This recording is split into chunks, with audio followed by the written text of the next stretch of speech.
नमस्ते बच्चों, मैं शिल्पा झंवर गोकाक से गीता परिवार की सदस्य।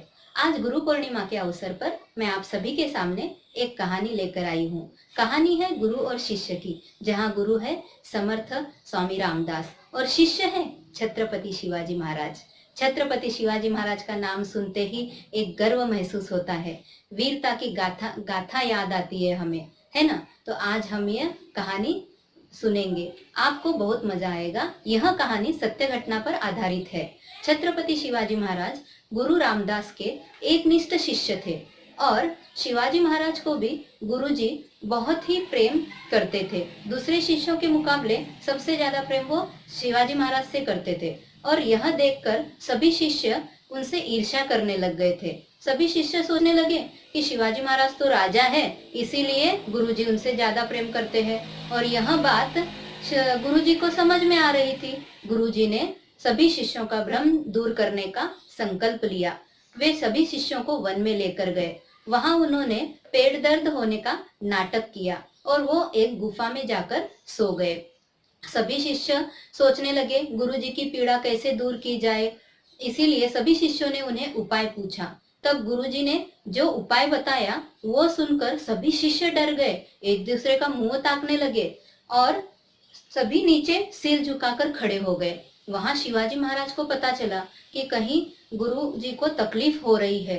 वो जल्दी से गुरुजी को ढूंढते ढूंढते गुफा में आए। उन्होंने गुरुजी के सामने हाथ जोड़कर उनके पीड़ा का उपाय और कारण पूछा। तब गुरुजी ने कहा, यह रोग असाध्य है, यह इसका जो उपाय है वो बहुत कठिन है, तुम नहीं कर पाओगे शिवा, जाने दो।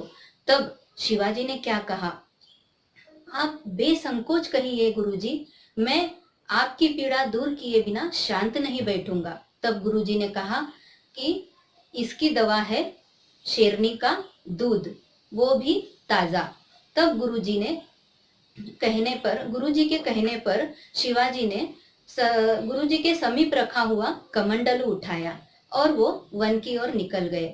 जब वो वन में गए, उन्हें शेरनी के 2 बच्चे खेलते दिखे और उन्होंने सोचा कि अगर बच्चे यहाँ हैं तो माँ भी यहाँ ही रहेगी। जब वो आगे बढ़ने लगे तो सामने से शेरनी आई और अपरिचित व्यक्ति को देखकर वो गुर्राने लग गई। तब शिवाजी महाराज ने बड़े ही शांतता से बहुत ही हाथ जोड़कर उनसे विनती की कि मैं तुम्हें और तुम्हारे बच्चों को कष्ट पहुंचाने नहीं आया हूँ, मैं तो मेरे गुरुजी के लिए दूध लेने आया हूँ ताकि उनकी पीड़ा दूर हो जाए।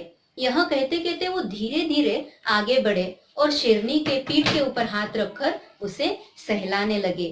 और देखो कैसे रहता है, अबोल प्राणी भी प्रेम पूर्वक व्यवहार से वश में हो जाता है। मौका देखते ही शिवाजी ने दूध ले लिया और वो गुरुजी के पास गए। गुरुजी यह देखकर बहुत खुश हुए। उन्होंने शिवाजी से कहा, शिवा तुम धन्य हो, तुम्हारे जैसा शिष्य अगर किसी गुरु को हो तो उसे क्या पीड़ा छू सकेगी। यह सभी दूसरे शिष्य भी देख रहे थे। उन्हें समझ में आ गया, योग्यता, विशेष योग्यता अगर किसी शिष्य में हो तो गुरु उनसे प्रेम करते हैं। इस कहानी से हमें यह सीख मिलती है कि हमें किसी से ईर्ष्या नहीं करना है। ईर्ष्या रखने से दुर्गुण और दुर्बलता बढ़ती है। इसीलिए हमें सद्गुणों का अनुकरण करना चाहिए और हमेशा अपने गुरु का सम्मान करना चाहिए। आशा करती हूँ कि आपको यह कहानी पसंद आई होगी। धन्यवाद।